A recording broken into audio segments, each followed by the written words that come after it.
akan kasih tugas, Ibu hanya suruh kalian untuk membaca kembali materi pada hari ini. Terima kasih untuk perhatiannya. Assalamualaikum warahmatullahi wabarakatuh.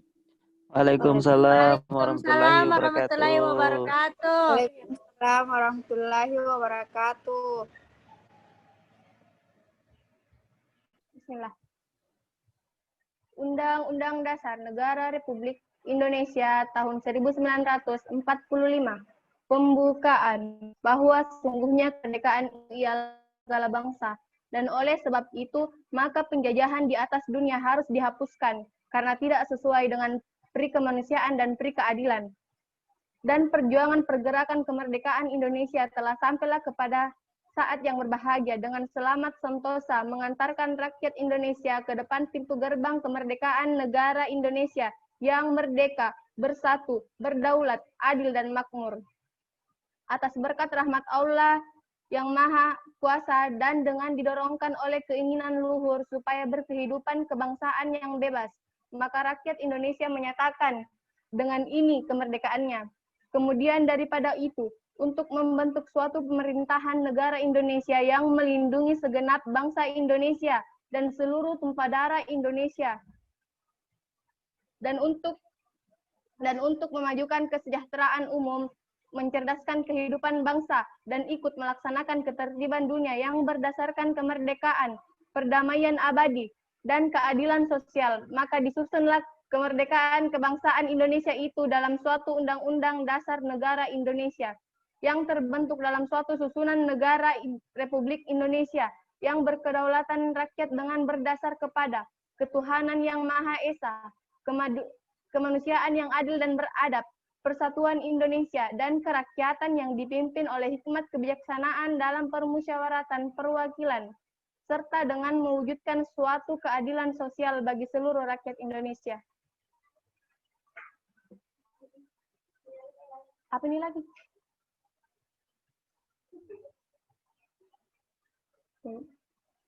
Selamat siang anak-anak. Siang, Bu. Hari ini kita belajar akuntansi. Kalau mendengar kata akuntansi, apa yang muncul di benak kalian? Perhitungan, Bu. Hitung uang, Bu. Tabel-tabel, Bu. Akuntansi itu proses pengidentifikasian, pengukuran, pencatatan, dan pelaporan informasi ekonomi keuangan yang berguna untuk penilaian dan pengambilan keputusan bagi pihak yang memerlukannya.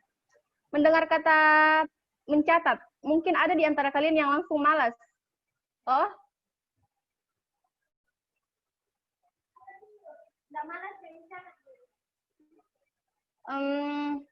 Sebenarnya akuntansi ini punya banyak manfaat. Pada skala besar, akuntansi bermanfaat karena dapat mengetahui status dan kondisi keuangan perusahaan, mendapatkan gambaran dari tingkat laba perusahaan, dasar penentuan pajak, dan peraturan perusahaan. Selain itu, dengan akuntansi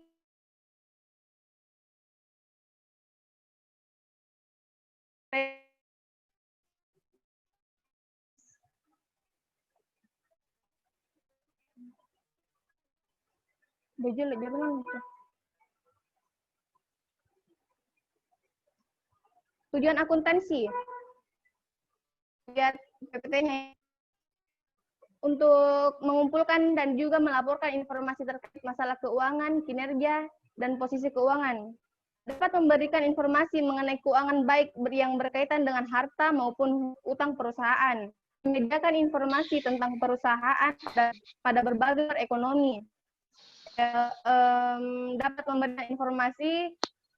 Dapat memberikan keuangan perusahaan yang mana nantinya dapat membantu dalam pembuatan estimasi besarnya keuntungan yang diterima oleh perusahaan. Menyediakan informasi lainnya yang berkaitan dengan laporan keuangan untuk membantu laporan tersebut. Next. Selanjutnya, fungsi akuntansi. Yang pertama, recording report. Fungsi yang pertama itu recording report atau data rekaman mengenai catatan transaksi yang sistematis dan kronologis. Fungsi recording report ini menjadi salah satu fungsi utama yang ada di bidang akuntansi. Adanya rekam catatan transaksi ini nantinya akan dikirimkan ke akun ledger sampai akhirnya menyiapkan informasi terkait profit dan loss dari bisnis yang dijalankan. Yang kedua, melindungi properti dan aset. Ini berguna untuk menghitung berapa jumlah penyusutan aset yang akan dihitung dengan menggunakan metode yang tepat dan terstruktur. Perlu diketahui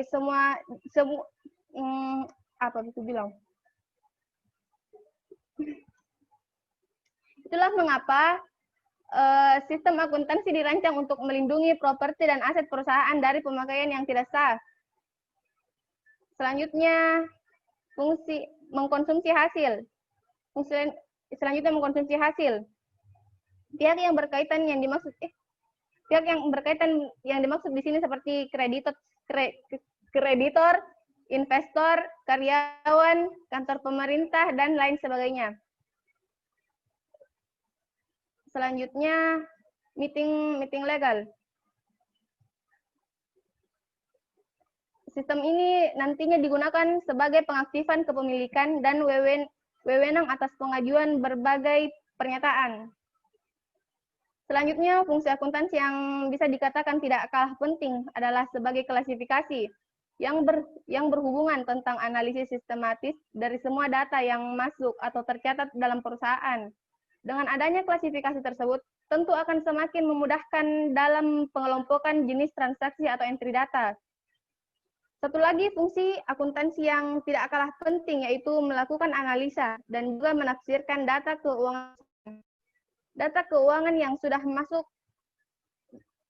proses analisa akuntansi akan diinterpretasikan dengan cara yang lebih mudah untuk dimengerti, sehingga hal tersebut dapat membantu dalam membuat penilaian keuangan dalam bisnis. Ya, next.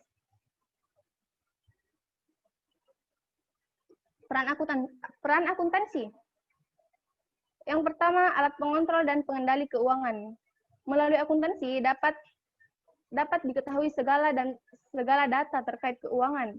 Dari data tersebut, informasi apa saja yang kita dapatkan? Apakah ternyata keuntungan perusahaan mengalami peningkatan selama beberapa tahun belakangan ini, atau justru malah mengalami penurunan? Apakah seluruh klien telah melakukan pembayaran tepat waktu? Berapa jumlah saldo yang Anda miliki sekarang? Informasi-informasi tersebut secara tidak langsung menempatkan akuntansi sebagai alat mengontrol dan mengendali keuangan. Melalui identifikasi informasi keuangan yang didapat, kita juga bisa melakukan evaluasi atau menilai performa bisnis kita selama ini. Yang kedua, segala data keuangan akan tercatat dalam sistem akuntansi, memudahkan kita dan karyawan untuk mengukur kondisi perusahaan. Untuk itu, sebaiknya karyawan menyusun pembukuan dan rutin mengupdate datanya. Yang ketiga, berkat adanya hasil identifikasi dan evaluasi informasi keuangan, stakeholder atau para pemegang saham dapat melakukan pengambilan keputusan.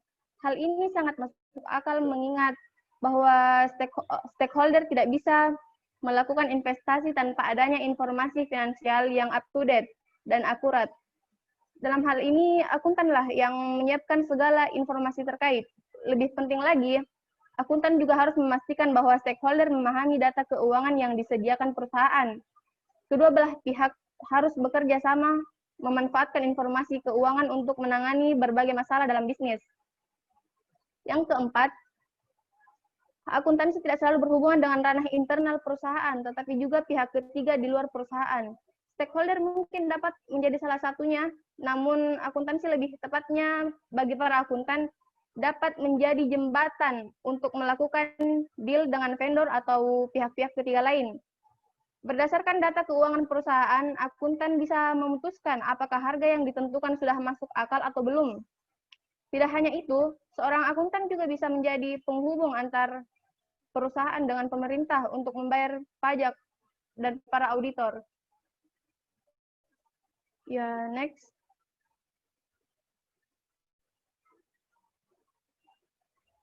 Pihak-pihak yang berkepentingan terhadap informasi akuntansi.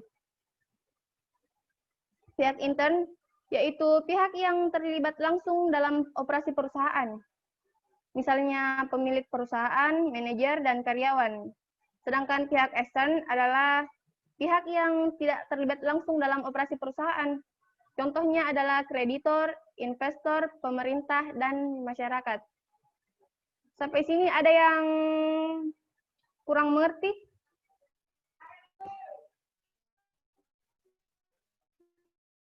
Ngerti, Bu. Kalau tidak ada pertanyaan, kalian bentuk 5 kelompok, lalu diskusikan materi hari ini. Minggu depan, setiap kelompok mempresentasikan hasil diskusinya dalam bentuk PPT ya. Terima kasih. Ya, Bu. Ya, Bu. Sama-sama.